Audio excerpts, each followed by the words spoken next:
What's going on, guys? It's Mike for SimRacing604 and welcome back to Automobilista 2. We've seen a surge in popularity with AMS2 recently. A lot of bigger YouTubers have really taken a liking to AMS2, which I think is great because I really love this sim. And a few people have come to me and said, it's cool, I'm trying it out, but how do I make this feel more like Assetto Corsa Competizione? How do I make this feel more like AMS1, etc., etc.? And I'm going to help you get there with force feedback. Now, we sort of have to parse that answer into two parts. How do you make it feel like your favorite sim? In terms of driving physics, of course, there's nothing you can do. Every sim does have some level of sort of unique driving characteristics to the cars, although they follow a lot of the same guidelines. I can generally tell when I'm driving R Factor 2 by how the car behaves versus Assetto Corsa Competizione, and even versus AMS1, certainly versus Project Cars 2, etc., etc.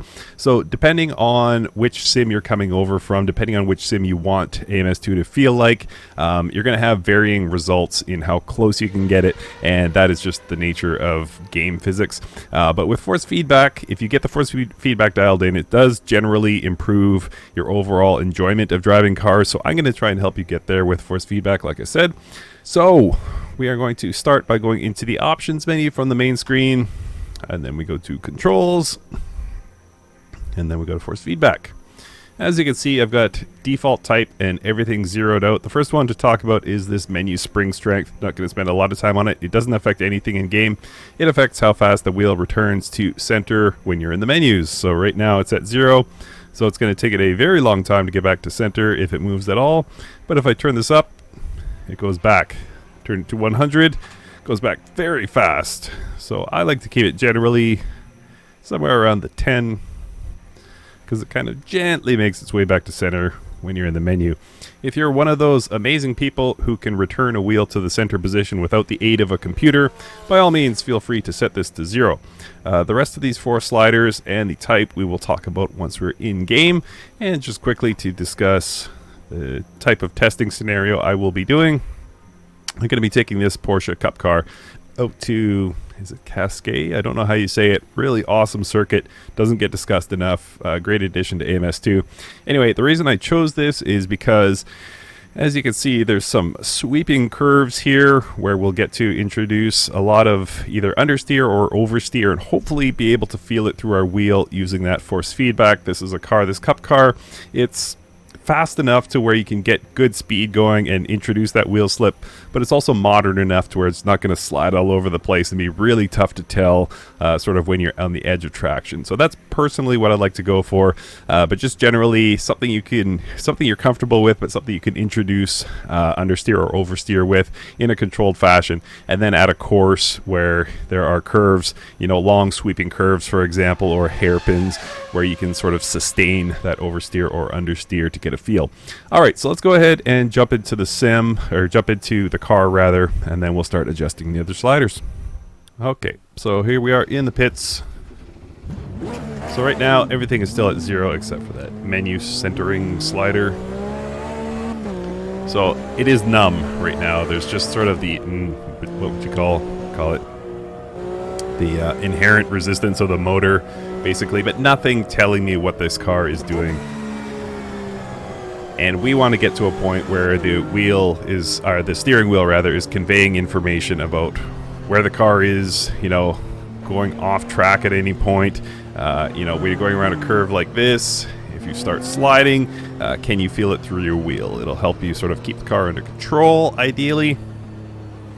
And so right now I've got nothing. The wheel is doing nothing. It doesn't tell me that I'm on grass. Gotta be careful because I can get stuck in the sand there. But go over these curves, it doesn't tell me that I'm going over curves, so totally numb. Alright, so let's start adjusting these sliders. And actually, before we get into that, one thing to talk about is the type. So I am running a custom force feedback file. If you leave this on default, which can be a very good option. I like the default force feedback, but if you don't, you can actually get a custom force feedback file. And the one I like, I'm going to put the name on your screen right now. I don't think I've ever used a curse word on this channel in 889 videos or whatever I'm at. So I'm not going to start today, but download that one. It's pretty good. Works well with my AccuForce wheel. So I am running custom, like I said, but feel free, if you don't want to use a custom force feedback file, leave it on default. As I say, it's pretty good on its own. So I am running custom. Don't worry about it. If you're not into custom, you can just leave it on default. So the first one I like to adjust is actually the gain. So the gain refers to sort of the overall strength of the effect. So you've seen the 100% force feedback challenge that ties in a lot of things, but basically you would have this cranked up. And let's do that right now. So gain on 100. So there's a lot of resistance to this wheel. Tough to get it around, and when I go over curbs, I can feel a good amount of that. Tough to show you guys, but yeah, so I'm going to see if I can demonstrate that. So you can kind of see the wheel pulling on its own. There you go. So there's a lot of resistance in that wheel, and I've wrecked my car. So too tough, obviously. So let's dial that down. So we'll go down to 50. And what we're going for here basically is a good amount of information without being too strong. So let's go down to 50. I know where my ideal is because I've set this a number of times. Well, let's go with 50. And it's not too bad there. It's still, yeah, I gotta work too hard to get it around this corner. I'm starting to get a lot of information, like on that last corner. I could feel the tires kind of struggling for grip. Actually, no, I couldn't. I'm lying. Maybe the car was bouncing. Yeah, there we go. I was feeling a bounce. So not feeling tire slip yet, but we will get there. So yeah, it's still too strong. So let's go back in here. Controls, force feedback, gain. Let's cut that in half.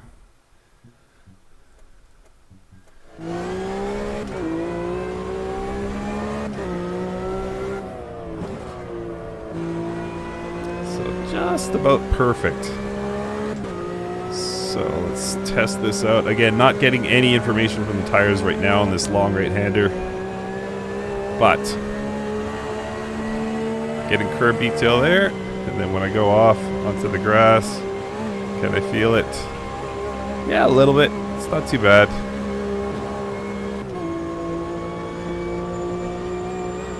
It's probably not quite enough information. And we will have to revisit this at some point. So just a gentle rumble over that curb. These are not big curbs. You get into, especially some of the vintage tracks where they're, you know, like street curbs, basically. Alright, that's good enough for now. Let's leave it there. Not the number I thought I would end up at, but that's fine. Pause it. So again, it's strong enough to where I can feel some resistance and feel some detail, but not so strong that I really have to work to turn it.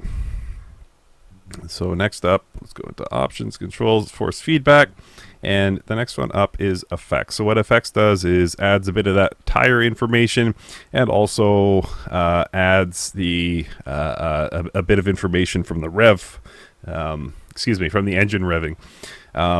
This is why I went to custom, because on the default force feedback I had nothing on the AccuForce for some reason.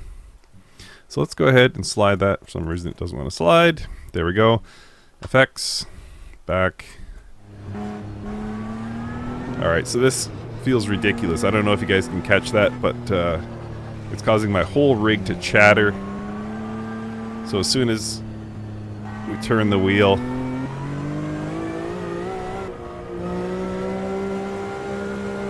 it's just like this nasty chattering effect.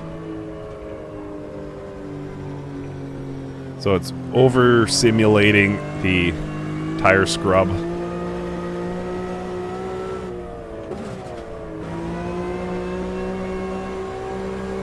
So yeah, way too much. Gonna have to dial that back a ton. Let's go ahead and go to options. And let's turn that down. Let's try it at 50. Or 47 is good enough. So I'm getting a lot more information just driving down the road.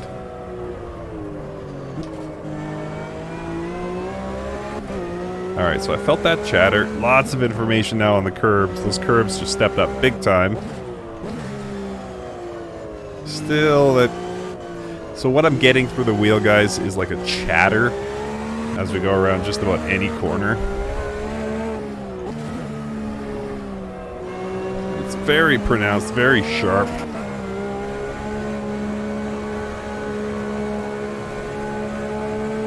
Yeah, so I gotta dial that down. It's not terrible, but definitely too much. So let's dial the effects down to, let's say, 30. Let's go 25. So now we should have good curb feel. Alright, lots of information. Maybe a little bit too strong on those curbs. This is just about perfect driving on the grass here. Again, the curb's just a tiny bit too strong. So a couple ways I can dial that back, either with gain or with the effects. And let's test the chatter here. See if we can scrub across this corner. Yeah, a little bit light. A little bit light. Oops.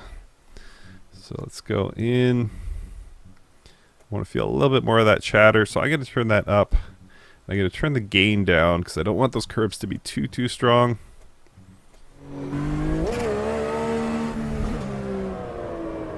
Ah, that's pretty good. Maybe just a shade strong. I'm still getting that chatter.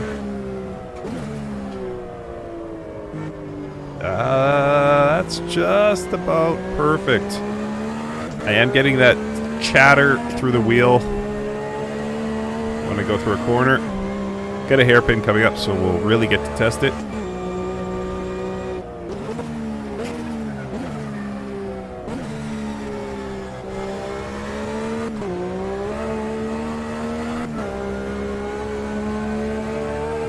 Okay, we're so close. We're so close.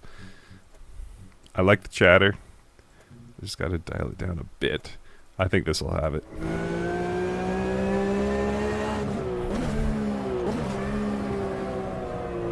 Yep. I could feel that. I could feel that tire scrub. Good curb detail.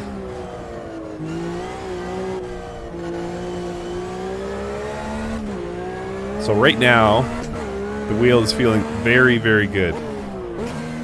Through the curves, I'm getting a lot of information back from my wheel. So the wheel right now is telling me how hard I can push the car through that corner. There are, of course, audio cues as well.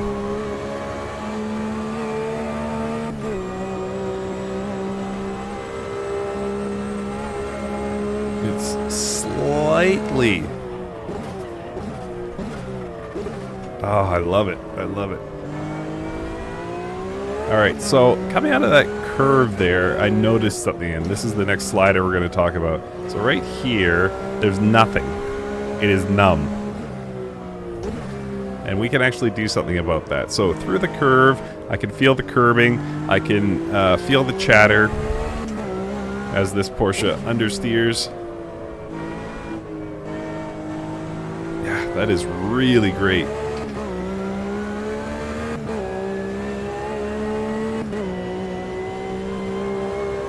And it's just a bit numb right here, so we have actually something we can do about that. I'm sure you guys have guessed it by now.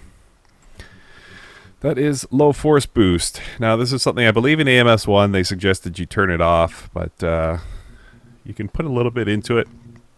What this does is, if there's not a lot going on, if you're not turning, if you're not on a particularly bumpy circuit, you might get nothing. It just feels dead. So with low force boost, it takes sort of quieter moments of force feedback and raises it up a bit. So let's, I don't know, can I just unpause? No. Thought I might be able to skip a few steps. Anyway.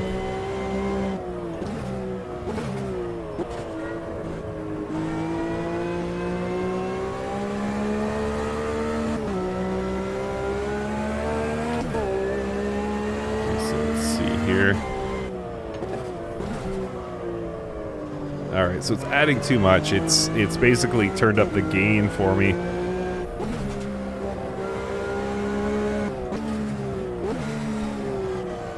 Yeah, so it's a bit strong now through, actually it's a lot strong through the curves. So it's taking the quieter moments. Unless it's a placebo effect, it just feels harder to turn. So I am going to dial that back. Low force boost, let's go down. Let's cut it right in half there.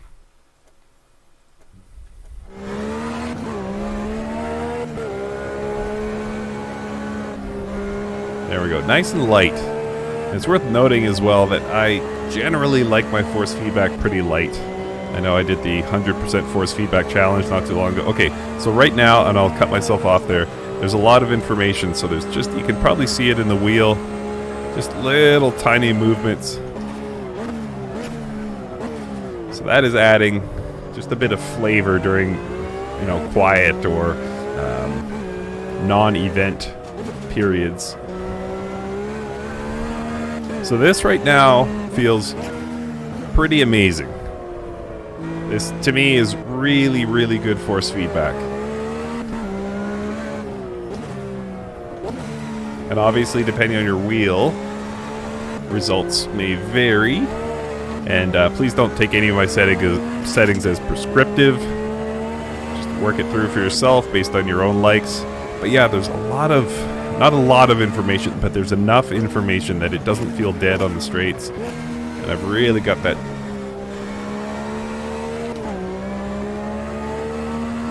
curving and that chatter really, really nice. Feels great.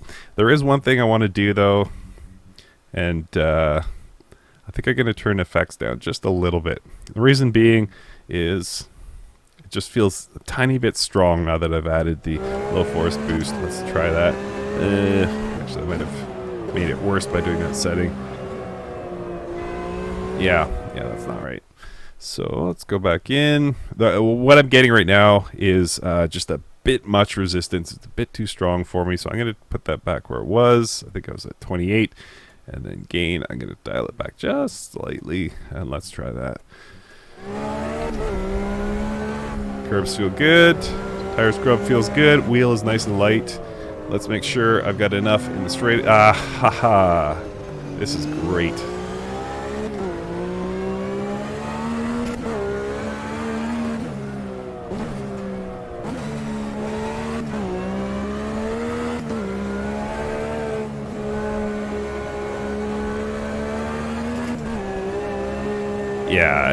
Yeah. That is tremendous force feedback. I really like this setting. And by the way, it's worth noting for Sim Experience AccuForce users, I'm not running a Sim Commander profile. So obviously I'd smooth it out. The microphone's not picking it up, but as it goes with AccuForce wheels, there's kind of a clunky sound at times.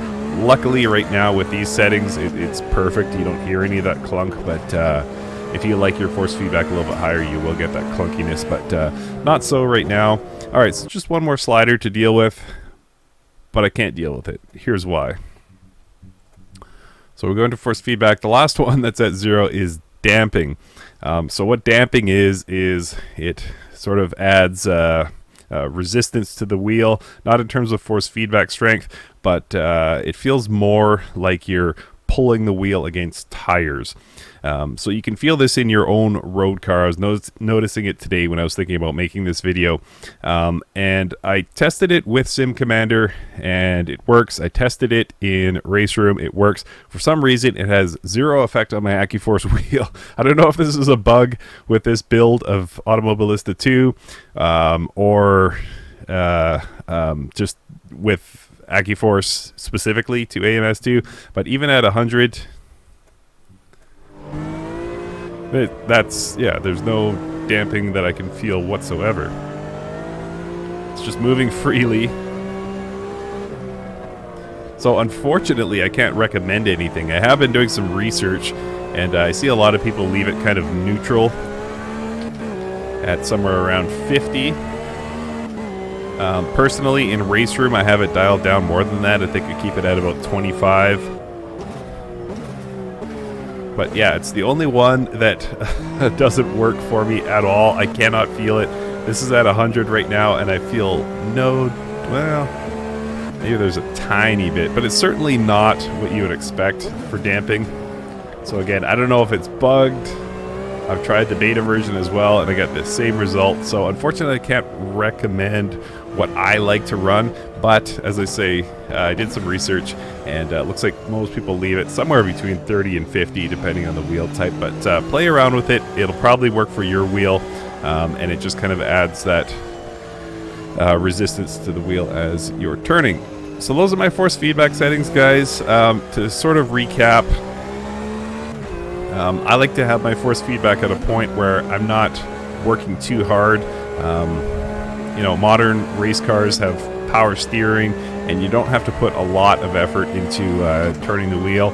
But you also want it high enough to where you can feel things. Like right now in the straightaway, I turned up the low force boost, so you know, I have a good amount of information coming through the wheel even on the straightaways. And overshooting this corner here, and I can feel those tires scrubbing. I can go over this curb and I feel the curbing.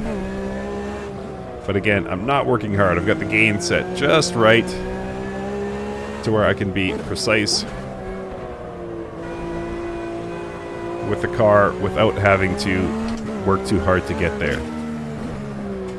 And again, we push the car too hard, and I can feel that through the wheel. So let's see how long until we get back to a long radius curve. Hopefully I can demonstrate it here.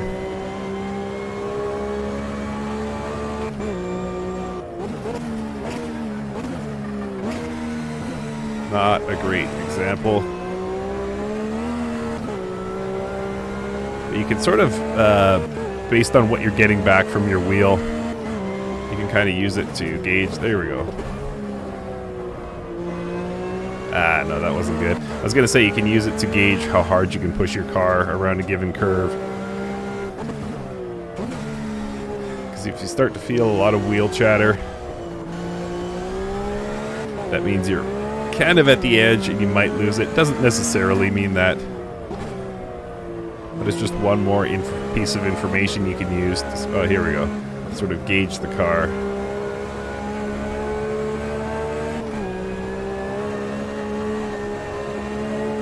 So a little sense of oversteer there. I don't know. It was, excuse me, understeer. It was visual as well, so who knows. But you do get that tire scrub information. So I think the force feedback is great. Like I said, will it feel like your favorite sim? Not necessarily, but you can get it a lot closer with some good force feedback settings. So I hope this helped you guys. And yeah, if I can ever get the damping working, I will do kind of a follow-up addendum to this video. But again, hope this helped you guys. Thank you so much for watching, and we'll see you next time.